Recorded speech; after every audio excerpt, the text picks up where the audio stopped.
Buenos días, muchachos. Para el día de hoy vamos a iniciar con el capítulo 19, que es referente a la primera ley de la termodinámica. Entonces, para iniciar, importante definir lo que es la energía interna. Más adelante veremos por qué. Pero entonces, la energía interna se define como toda la energía de un sistema que se asocia con sus componentes microscópicos, átomos y moléculas, cuando se observa desde un marco de referencia en reposo respecto al centro de masa del sistema. Entonces, como decía, más adelante vamos a ver la importancia de este concepto porque la, la primera ley de la termodinámica se basa en la energía interna. También es importante definir el calor, que se define como un proceso de transferencia de energía a través de la frontera de un sistema debido a una diferencia de temperatura entre el sistema y sus alrededores. También es la cantidad de energía Q transferida mediante este proceso. Entonces, el calor básicamente lo que hace es una transmisión de energía de un sistema más caliente o bien o más energía a uno de menor. La caloría se define como la cantidad de transferencia de energía necesaria para elevar la temperatura de un gramo de agua en 1 grado centígrado. Pues entonces, este concepto es importante definirlo porque la calorimetría o bien lo que es el calor, bueno, conceptitos que veremos un poquito más adelante, muchas veces se dan en términos de calorías. Entonces también es importante conocer que una caloría alimenticia o bien una kilocaloría equivale a 4.186 julios. Es un detallito para conocer. Otro detalle, la unidad térmica británica, que en el sistema británico pues se define como la cantidad de transferencia de energía requerida para elevar la temperatura de una libra de agua de 63 grados Fahrenheit a 64 grados Fahrenheit. Es básicamente lo mismo que mencionamos anteriormente, solo que en este caso, bueno, la diferencia siempre sigue siendo de 1 grado en una escala diferente y ahora en lugar de ser como en el sistema internacional que se utiliza 1 gramo, acá se utiliza 1 libra. Esa es la diferencia. Entrando ya un poquito más en parte práctica, se define la capacidad térmica, la cual dice que es la cantidad, define la cantidad de energía necesaria para elevar la temperatura de dicha muestra en 1 grado centígrado, que es lo que mencionábamos anteriormente. Entonces, acá la energía denotada por Q se define como el calor específico, que es esta C, la capacidad térmica, que es esta C, entre el cambio de temperatura. Ahora, esta C, conocida como capacidad térmica, también se puede calcular mediante el calor específico y la masa, que es lo que vamos a ver a continuación, donde nos dice que el calor específico, denotado por C minúscula, es la capacidad térmica por unidad de masa. Entonces, como bien decía antes, el calor específico se calcula mediante la capacidad térmica de la siguiente forma que por acá. Dice que el calor, la capacidad térmica, perdón, es igual al calor específico entre la masa. Entonces, al sustituir esto en la ecuación anterior,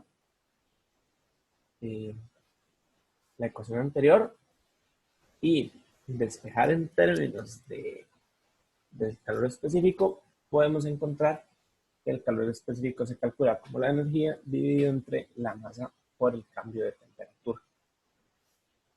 Por acá tenemos una tabla con varios valores de calores específicos en diferentes estados. Podemos ver sólidos, líquidos y también gas. Como les mencionaba antes, la caloría se define perdón, la caloría es igual a 4186 julios. Y eso es, como vemos acá, en el caso del calor específico del agua, que la definición denota que se basa en el cambio de 1 grado centígrado a, a 1 gramo de agua. Entonces, con base en esto es que la caloría se define como 4186 julios. Entonces está la calorimetría, que dice que es una técnica para medir calor específico que involucra el calentamiento de una muestra en alguna temperatura conocida y al colocarla en un recipiente que contenga agua de masa conocida y temperatura que se menciona acá, y medir la temperatura del agua después de que se logre el equilibrio. Básicamente, el calorímetro lo que hace es eh, ir igualando las temperaturas. Entonces, conocer cuál es el punto donde van a ser iguales con el cambio de la energía en ambos sistemas, tanto en la temperatura inicial conocida como en lo que se agrega, y ver en qué punto es que se consigue ese equilibrio. Entonces, un ejemplo por acá dice que una combinación de 0.250 kilogramos de agua a 20 grados centígrados y 0.400 kilogramos de aluminio a 26 grados centígrados y, perdón, 0.100 kilogramos de cobre a 100 grados centígrados se mezclan en un contenedor aislado y se les permite, perdón, se les permite llegar a equilibrio térmico. Entonces, ignorando cualquier transferencia de energía hacia o desde el contenedor, ¿cuál es la temperatura final de cada mezcla? Como vimos acá atrás, están los valores de calores específicos para algunas sustancias. Entonces, acá nos denotan el agua, el aluminio y el cobre. Vamos a necesitar de estos valores específicos y ya conocemos tanto la temperatura, perdón, conocemos, sí, la temperatura inicial, y además nos mencionan por acá que lo que se desea es conocer la temperatura al final de la mezcla. ¿Esto qué quiere decir? Que existe equilibrio térmico, que es lo que se nos menciona acá arriba. Existe el equilibrio térmico, entonces ese detalle se puede utilizar para encontrar la temperatura final de la mezcla.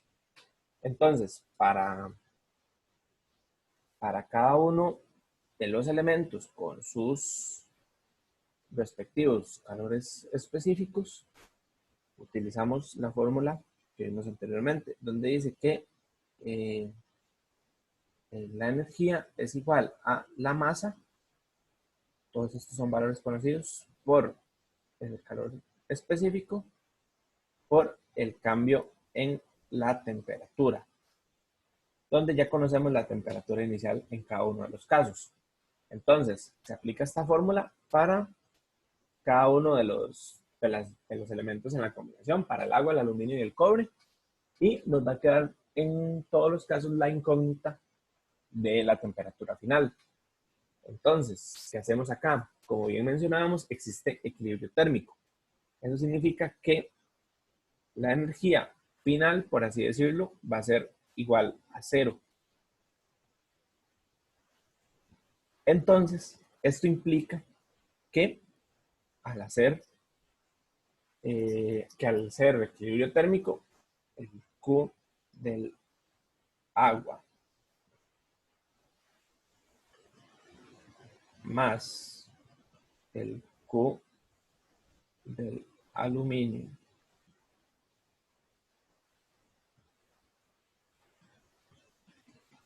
más la energía del cobre va a ser igual a cero. Entonces, con base en esto, yo puedo despejar la temperatura final y obtener el resultado donde va a ser la misma temperatura en todos los casos, pues se logra el equilibrio térmico. Entonces, esta sería la lógica a aplicar para resolver este problema. Y por acá tengo la solución que dice que son 23,6 grados centígrados.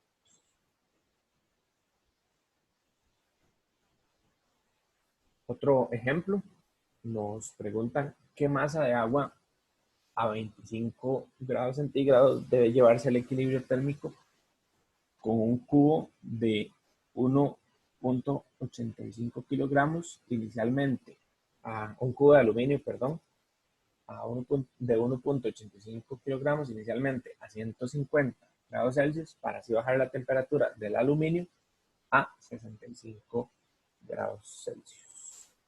Entonces, suponga que toda el agua evaporada se condensa posteriormente.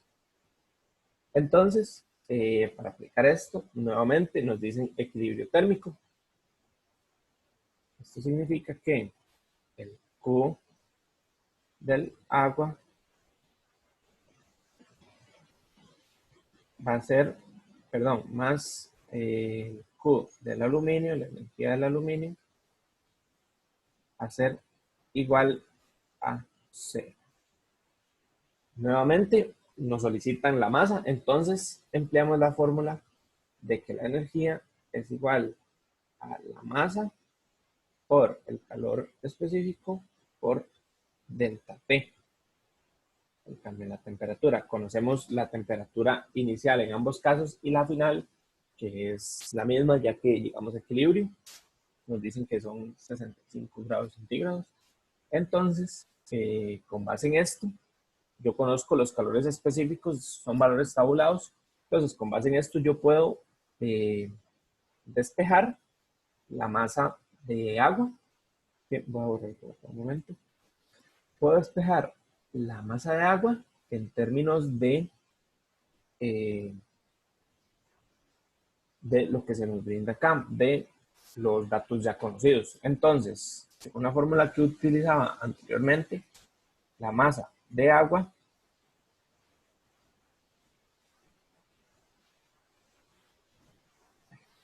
va a ser igual a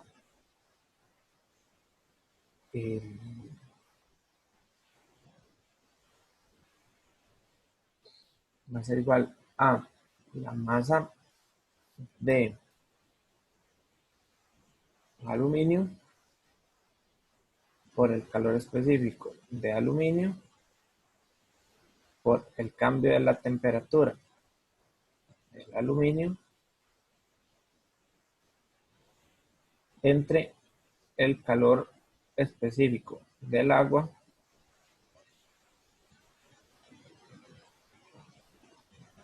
por el cambio de temperatura en el agua.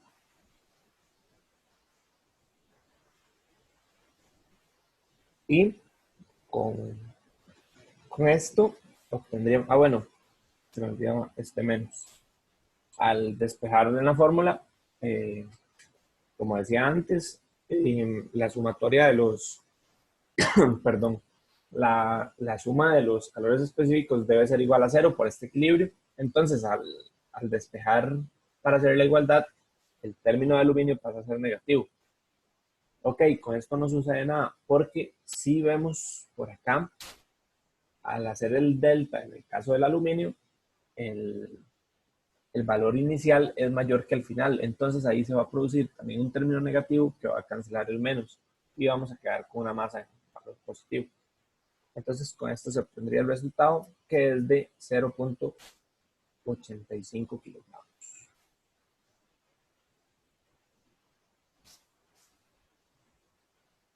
Después también está el calor latente, otra manera, otro término respecto a energía, donde dice que la cantidad inicial de materia de fase superior es en el sistema es la masa I. Ahora, imagine que al sistema le entra una energía Q. Entonces, como resultado final, el agua es la masa final debido a la fusión de un poco de hielo. Entonces, se define el calor latente como la energía entre el cambio de masa. Y esto debido a que, como se menciona en un principio, existe equilibrio o bien están coexistiendo dos fases al mismo tiempo. Como menciona en este caso, que son el hielo y el agua. Entonces, el calor latente se basa en este principio de la coexistencia de dos fases para un mismo elemento. Aquí están ciertos valores tabulados nuevamente, que es el calor latente. Y entonces, si a nosotros nos dan una gráfica con estos valores, cómo se interpretaría? Entonces, importante conocer que si se desea conocer la pendiente en una gráfica de este tipo, o bien, por ejemplo, un caso como el A, se utiliza lo que es el calor específico, es decir, la fórmula donde empleamos la masa por el calor específico por el cambio de temperatura. En cambio, si lo que se desea es conocer los puntos, perdón, los puntos donde no hay pendiente, o bien como el B o el D en este caso, se emplea el calor latente. ¿Y esto por qué? Porque como podemos ver por acá, en el caso del D y el D, al estar constantes, está existiendo un equilibrio. Podemos ver que existe, una coexistencia de fases. Podemos ver que en el caso del B está el agua y el vapor, y en el caso del D está el hielo y el agua. Mientras que en los otros tres casos de A, C y E, están únicamente un estado. Entonces, si se presentara una gráfica en algún momento de este tipo, los puntos constantes se calculan mediante calor latente y las pendientes mediante calor específico.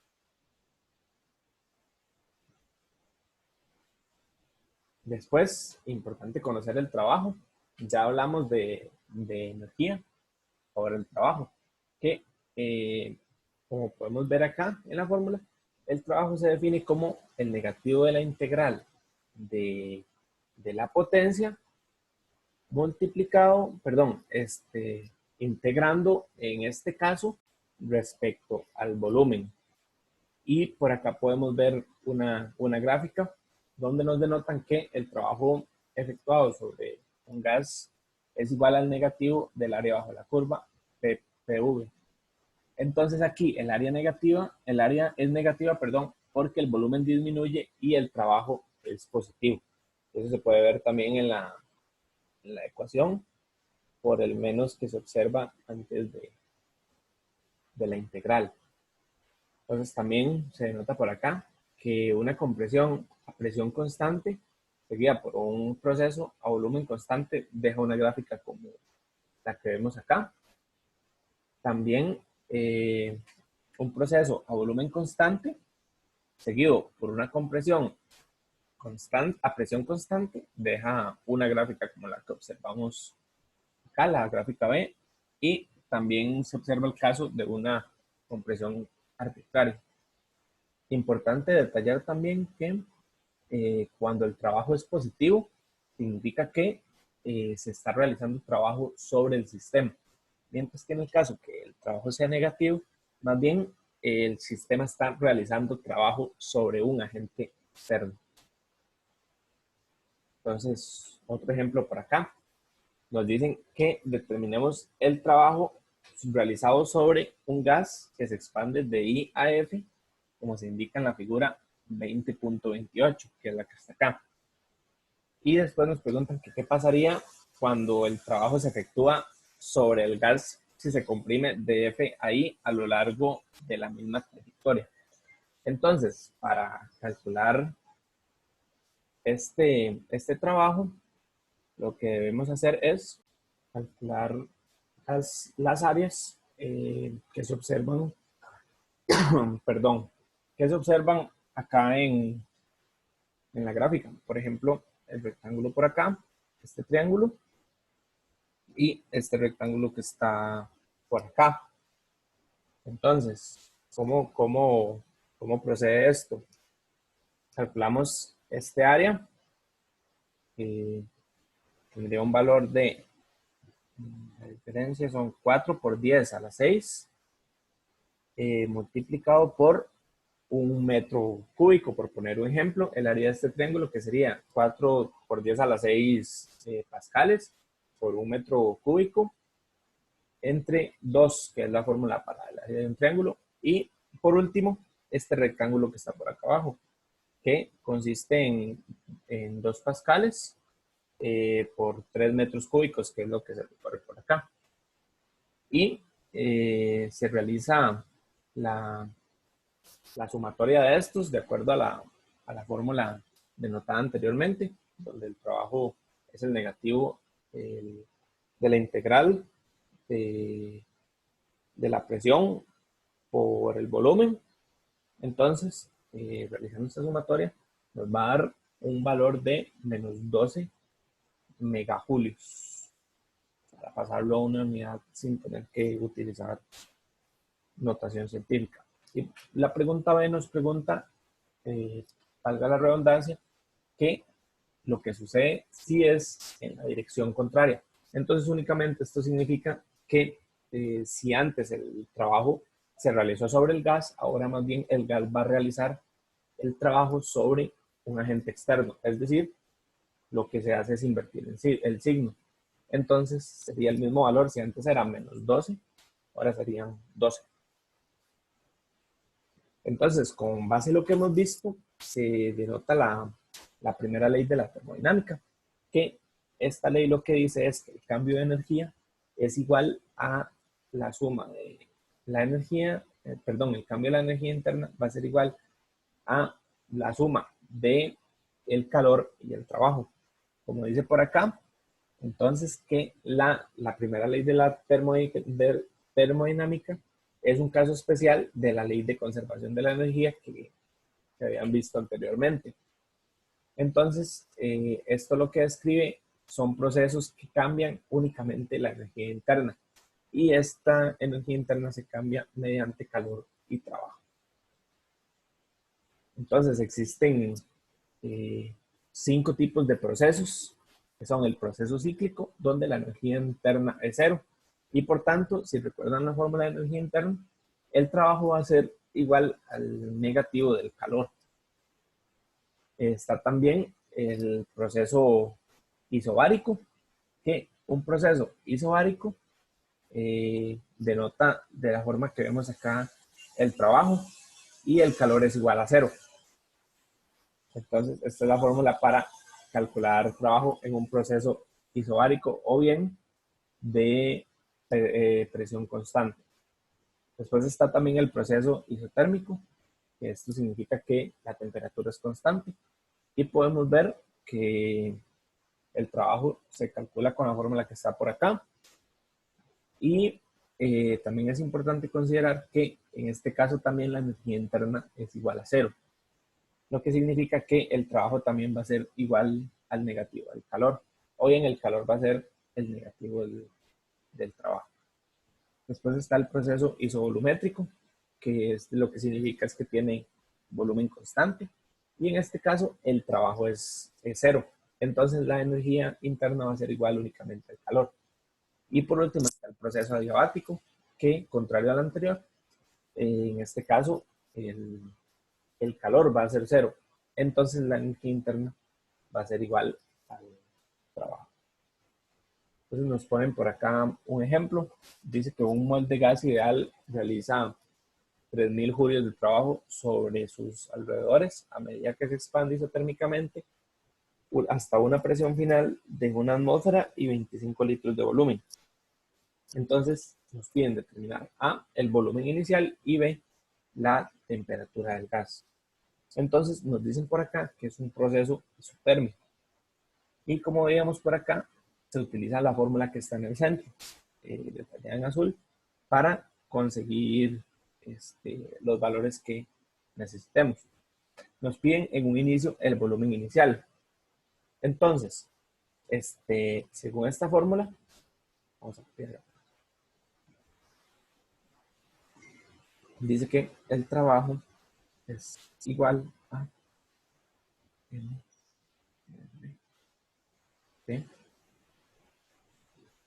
logaritmo natural de el volumen inicial entre volumen final, el volumen final. Entonces, esta es la fórmula que se utiliza para calcular el trabajo en procesos isotérmicos. Entonces, ¿qué puedo hacer yo con esto? Aquí podemos recordar que, no sé si este factor que está por acá se les parece a algo que vimos en el capítulo pasado. Y sí, con base en esto podemos sustituir según la ecuación del gas ideal, ya que acá nos están hablando de un mol de gas ideal y bueno, nos están hablando que es un gas ideal. Entonces, este valor de NRT podemos sustituirlo por P por V. No sé si recuerdan, pero P por V igual a NRT es la ecuación del gas ideal, donde este V que vamos a utilizar y bien también la presión van a ser los valores finales, puesto que necesitamos conocer el valor del volumen inicial. Entonces, sustituyendo acá, vamos a tener que trabajo se va a encontrar como presión final por el volumen final por logaritmo natural de el volumen inicial entre el volumen final. Entonces, conociendo esto, ya conocemos el valor del trabajo. Sabemos que son 3000 julios. Entonces, únicamente resta despejar para obtener el valor inicial en términos de las demás variables que ya conocemos los valores. Y aquí, vale la redundancia, vamos a obtener ya el valor inicial del volumen, perdón, que corresponde a 7.65 litros. Y después se nos pide encontrar la temperatura del gas. Y para esto ya conocemos, nuevamente, conocemos presión, conocemos volumen, nos hablan de que es un mol de gas ideal, la R es un valor constante, entonces de acá podemos obtener la temperatura.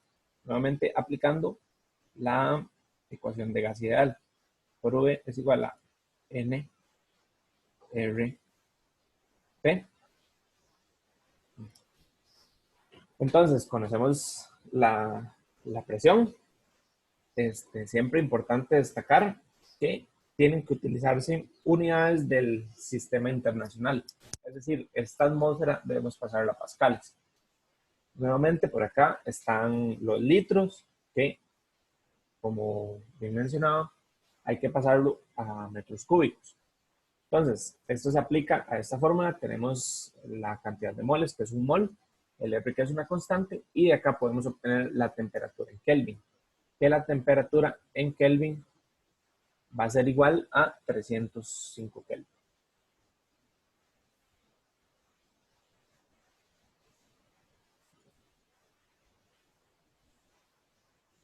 Por último, está la conducción térmica, que dice que es el proceso de transferencia de energía por calor, donde también se le llama conducción térmica o conducción. La transferencia, perdón, se puede representar a escala atómica como un intercambio de energía cinética entre partículas microscópicas, moléculas, átomos y electrones libres, en donde las partículas menos energéticas ganan energía en colisiones con partículas más energéticas. Entonces, esto lo que detalla es que existen ciertos materiales que son más propensos a recibir energía o brindar energía a cierto otro material o bien recibir de otro material. Y esto se explica por, como menciona acá, por cuestiones de átomos, moléculas, electrones libres, pero la conducción térmica básicamente es ese transporte de energía mediante calor que se realiza entre dos elementos. Y básicamente eso sería el repaso de este capítulo. Entonces, muchas gracias por la atención y para mañana posiblemente voy a dejar unos ejercicios para que desee hacerlos. Y eso sería. Muchas gracias.